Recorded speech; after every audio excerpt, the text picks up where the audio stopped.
Most people who move to Charleston spend their first year living like tourists in their own city, and I'm going to help you avoid that mistake. I've helped over 5,000 families move to Charleston, and today I'm going to break down the 15 things locals do that you'll never find in a travel guide, including a secret sunset spot and where to watch the Dolphins from a bar stool. So today you're going to see what I'm talking about, and let's get into it. All right, first up is the beach. And here's the funny part. Charleston's not actually on the beach, but that's why our beach situation is so good. Charleston is a peninsula where the Ashley and the Cooper Rivers meet. And you've got 3 beaches, all 10 to 20 minutes from downtown Charleston. And they are completely different vibes. First up is Folly Beach. That is your surf town. Folly is laid back. It's about 10 miles away from downtown. You've got a pier that dates back to the 1930s. You got pretty decent waves. There's rentals for surfboards everywhere, restaurants right on the sand, and come evening time, the beach bars fill up with locals. It gets packed. Next up is the Isle of Palms. Isle of Palms is where the families go. It's not the wildest beach, but it does have lots of stuff for kids to do. And it has county parks with playgrounds, grills, umbrella rentals, bathrooms, outdoor showers. You can walk to restaurants and shops from pretty much downtown Isle of Palms and have a good time. Now, where the locals go is Sullivan's Island. It's more natural and it's way less crowded, and you can get wide open ocean views. It's about 20 minutes from downtown, 15 on a good day. You can park at Fort Moultrie and bathrooms are right there. You won't be fighting for space like you might on Isle of Palms. Now, speaking of things you won't believe until you see them, wait until I show you a 300 to 500 year old oak tree in just a little bit. The size of this thing is wild, but I'm getting ahead of myself. So here's what the locals know. The beaches in Charleston can get super crowded with tourists. So go early morning or late afternoon. And that midday summer heat can knock you out. Really going to want to make sure you show up on the right time to skip the crowds and the worst heat. Taking a quick pause here, if you are seriously considering Charleston, whether you want beach access or historic downtown living or the perfect suburb for your family, I help people figure out the best lifestyle decisions every day. I've helped a lot of people move here, and my contact information is in the description below. All right, moving on. Something I love to do is walk the Battery. Here's the thing. Everyone who lives here knows about the Battery. The Battery runs about 1.2 miles along the Cooper River at the southern tip of the peninsula. A relaxed walk takes you 15, maybe 20 minutes. And the whole time, you're going to feel like you're walking through centuries of history. But it's not just the Battery. If you go a few streets over and walk some historic streets like downtown King, below Broad Street, or Church Street, or some other pretty cool streets down in that South of Broad neighborhood, you're going to feel like you just walked through a history magazine. White Point Garden ties it all together at the base. You have historic cannons and monuments pulled from Civil War battlefields that sit under live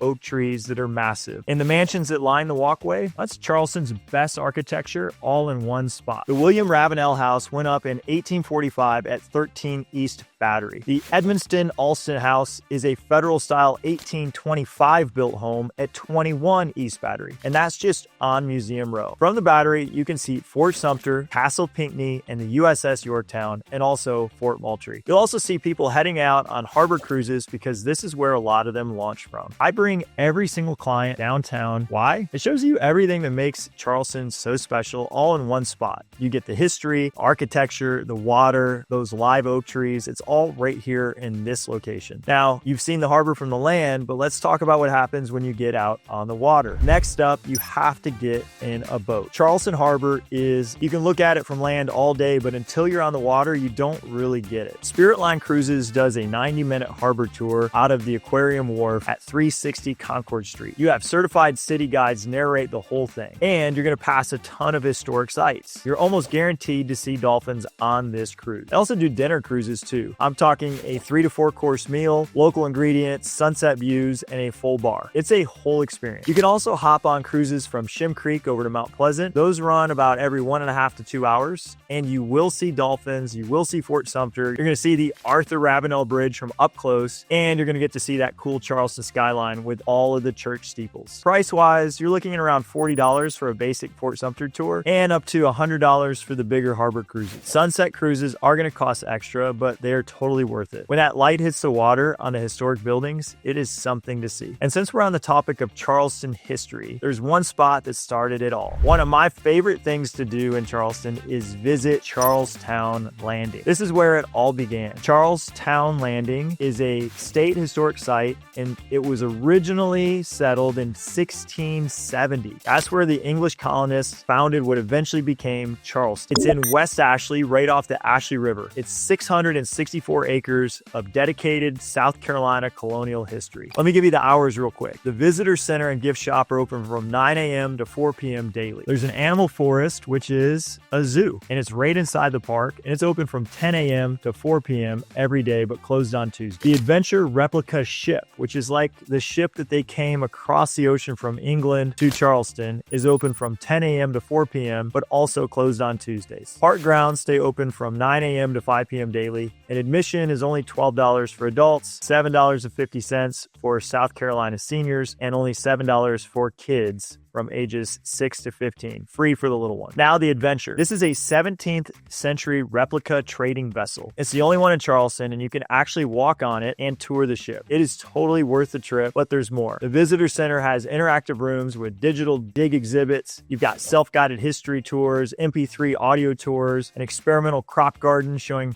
what colonial crops like sugarcane and indigo were like. And in the animal forest, there's otters, there's bears, there's bison in their natural habitat. 80 acres of gardens, including this gorgeous live oak alley. You could spend half a day at Charlestown Landing easily. And there's the thing, it's way less crowded than downtown. So if you hate feeling rushed, this is a great spot. My kids and I take our bikes, and it's got walking trails that you can bike through. It is a really, really cool spot to visit when you're in Charleston. Now, this leads me to one of the places that locals don't really talk about, and that's the Pitt Street Bridge. A local favorite that most people have never heard of is the Pitt Street Bridge, located in historic Mount Pleasant. It's sometimes called the Cove Inlet Bridge, and it started as a trolley bridge back in 1898.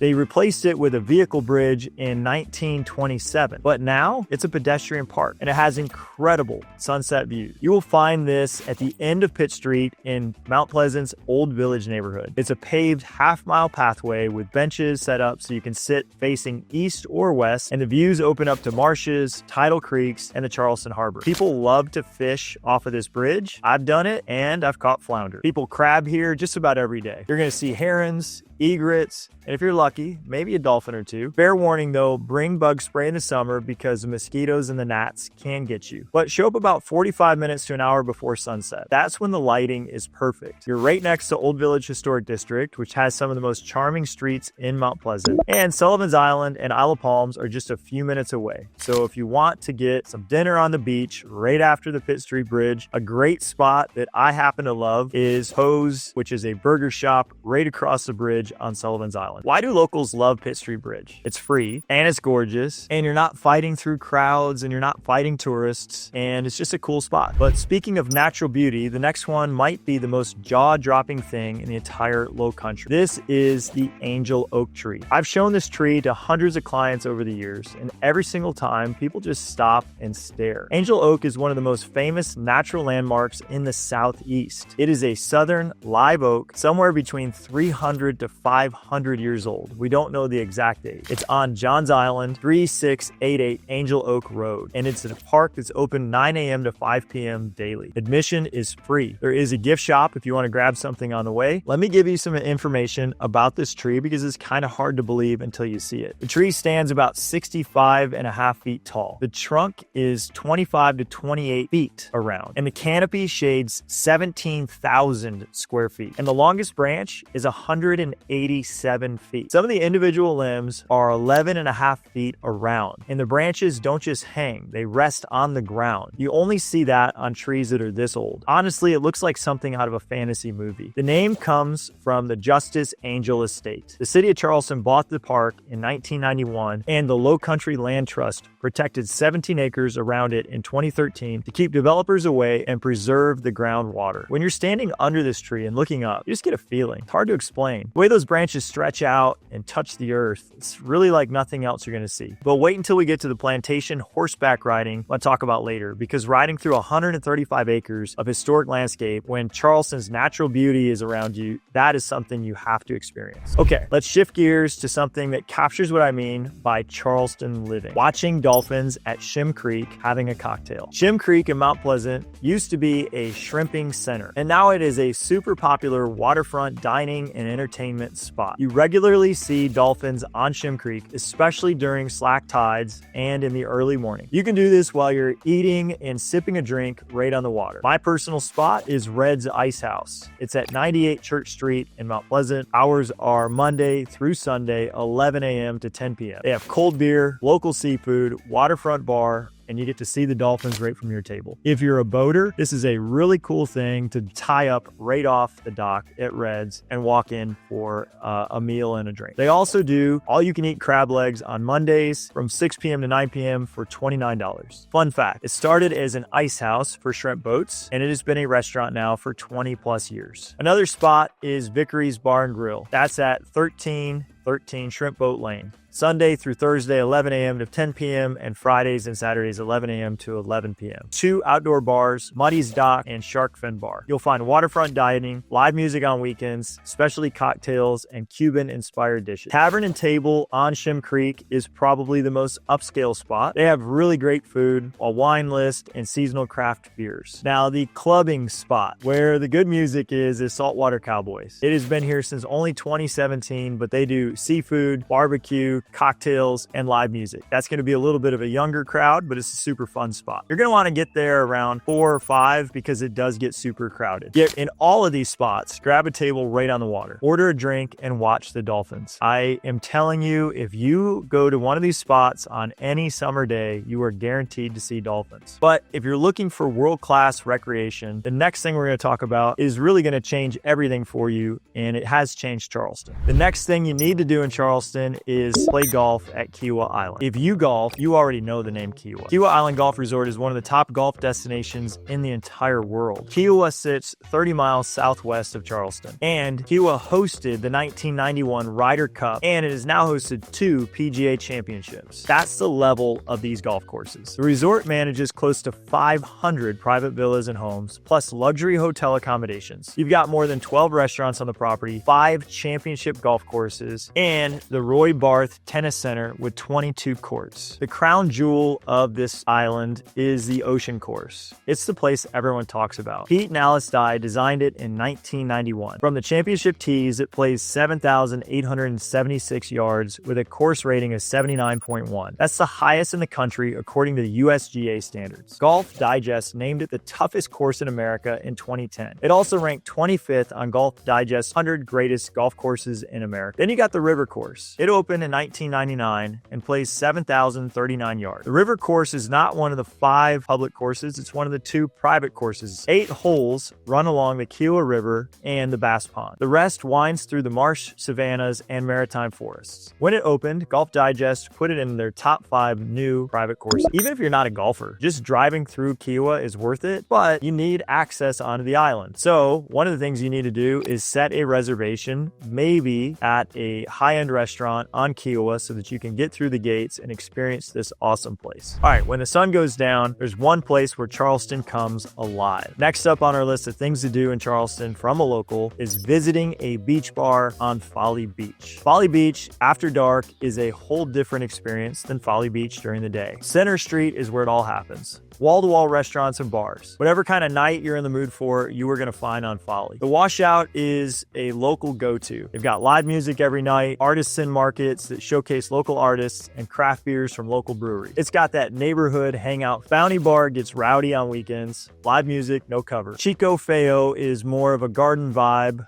live music, and a few nights a week, and the food is pretty good. Now, if you're more interested in eating and drinking than dancing, Taco Boy has solid Mexican food, good margaritas, and they even have she crab soup on the menu. Happy hour there runs 3 p.m. to 6 p.m. daily. Crab Shack is a good spot for seafood. They got a raw bar and a full bar. Low Life Bar goes goes heavy on craft cocktails, beachy, rustic feel. They've got big screens for sports and a solid food menu and happy hour deals. And if you want to sit right on the water, Blue Beach Bar and Grill at the Tides Hotel looks directly on the ocean. You can see the Folly Beach Pier there, watch the waves roll in, sip cocktails, and catch live music on the weekends while watching the surfers catch some cool waves. Coconut Joe's has a rooftop setup with indoor and outdoor seating and full food service. Catch 23 has indoor and outdoor bars, sushi, seafood, and tacos. And for beer people, Revelry Brewery has cold beer and it's cozy open-air space with fire pits. And Pier 101 East Arctic Avenue sits directly on Folly Beach Pier. They're open 11 a.m. to 6 p.m. daily, fried seafood, cold drinks, and a classic pier atmosphere that's been here since the 1930s. So these are the things that the locals do on Friday nights, and honestly, it doesn't get old. But talking about food,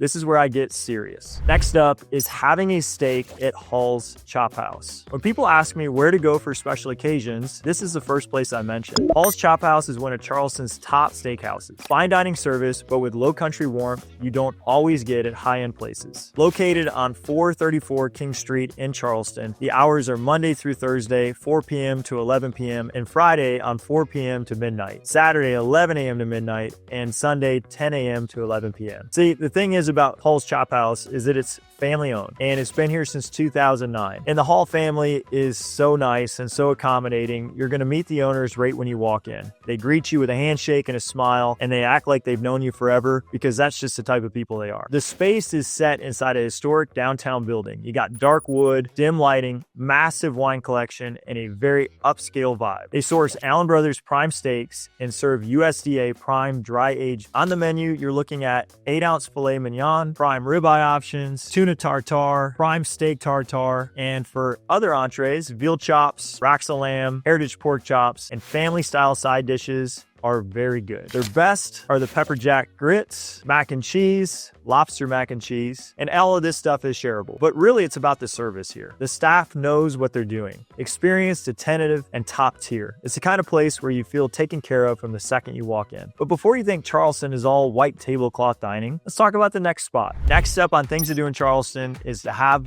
barbecue lunch at Lewis Barbecue. Okay, Charleston's got a lot of great barbecue spots. Home Team, Rodney Scott, Melvin's, but my personal favorite, and not biased here, I'm just telling you, I've tried them all and I'm a barbecue connoisseur, is Lewis Barbecue. There might not be a better barbecue spot in the country. Lewis Barbecue is a Texas-style barbecue joint and it's become legendary in Charleston. The Michelin Guide recognized it, and I should tell you something. You're gonna find it at 464 North Nassau Street. Hours are Sunday through Monday, 11 a.m. to 9 p.m. and happy hour is Monday through Friday, 4 p.m. to 6 p.m. But here's how it works. It's a little bit different than most places. You walk up to the counter and Pitmaster John Lewis slices brisket to order from massive custom-built smokers. There are no reservations. It is first come, first serve. There's outdoor patio, a big backyard seating area, and there is plenty of room once you get your food. The specialty here is brisket, sliced fresh and priced by weight. They also do pulled pork, spare ribs, and cheddar sausage. They run specials. Monday is the Lewis BLT, slow smoked pork belly, fresh bib lettuce, beefsteak tomato with Duke's mayo on a fresh bun. Tuesdays is beef back rib. Saturday is giant beef short ribs. And on Sundays, chicken fried steak with green chili gravy, mashed potatoes, and side. The regular sides include mac and cheese, creamy potato salad, and tangy coleslaw. Happy hour specials get you mini Lewis nachos for $6, chips and queso for $6, and loaded fries for $6. One thing you should know, as of 2024, lines do start forming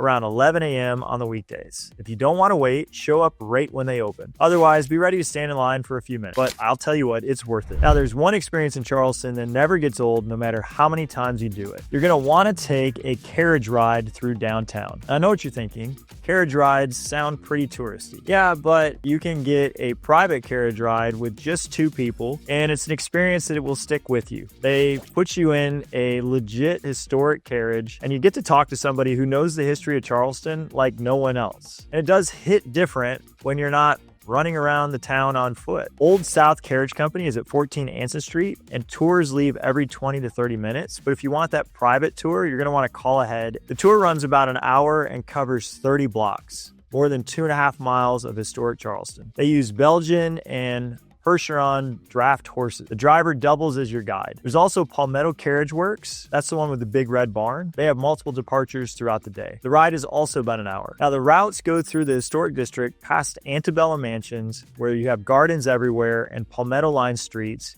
that Charleston is known for. The guides go deep on 350 years of Charleston history. You're going to hear about pirate raids, plantation life, Revolutionary War battles, Civil War stories, and some ghost stories. The routes pass through old mansions, churches, gardens with wrought iron gates, and landmarks you would walk right past if you didn't know what you were looking for. Both of these companies offer combo packages too. You can bundle a carriage ride with a harbor cruise, a ghost tour, or Fort Sumter visits if you want to knock out a few things in one day. And while you're downtown, there's one landmark you should not skip. All right, I know it's a touristy thing to do, but shopping the historic Charleston market is something that my family and I continue to have fun doing. Let this sink in for a second. That market has been in operation since the late 1700s. The Charleston City Market is a national historic landmark and is one of the oldest markets in America. It's at 188 Meeting Street in Charleston, and it opens around 9:30 and closes around 6 p.m. every day. A little backstory on this market. The market was built to replace the beef market that burned down in 1796 fire. And this market grew through the 1800s into a major trading hub. Market Hall itself was designed by architect Edward Brickell White in the Greek Revival style, and it was finished in 1841. The design takes cues from Rome's Temple of Fortunus and Athens' Temple of Athena Nike. So there are some serious history baked into this architecture. Inside Market Hall is a climate-controlled,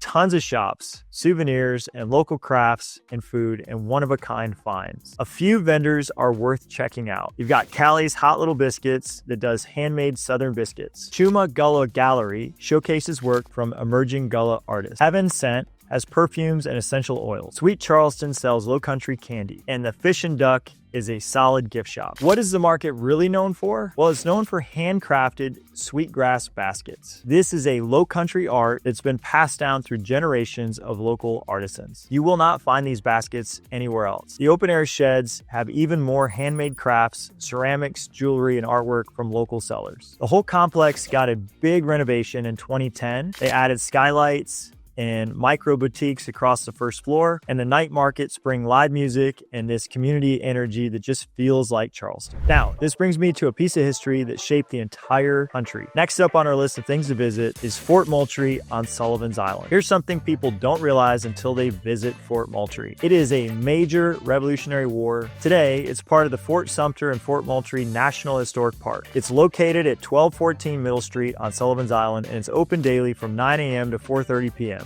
Free admission. The fort was originally called Fort Sullivan. They renamed it after Colonel William Moultrie led a successful defense against a British naval attack on June 28, 1776. That battle is a big deal in American history. But here's the wild part. The original fort was built from palmetto log. When the British fired cannons at it, the logs absorbed the shots instead of cracking. That's what helped them win the battle. It's why South Carolina's flag has a palmetto tree right on it. Later on, Fort Moultrie housed both Confederate and Union soldiers during the Civil War. So this one site covers two major wars in American history. The Visitor Center is run by National Park Service staff. They've got exhibits and information that walk you through everything that happened right there. On the fort grounds, you can walk the ramparts and look over the Charleston Harbor. From there, you can see Fort Sumter and the USS Yorktown aircraft carrier. If you want to understand Charleston's military history, this is where you come, and there is no cost to get in. Now, there's one more experience that ties all of this together. You have to see Magnolia Plantation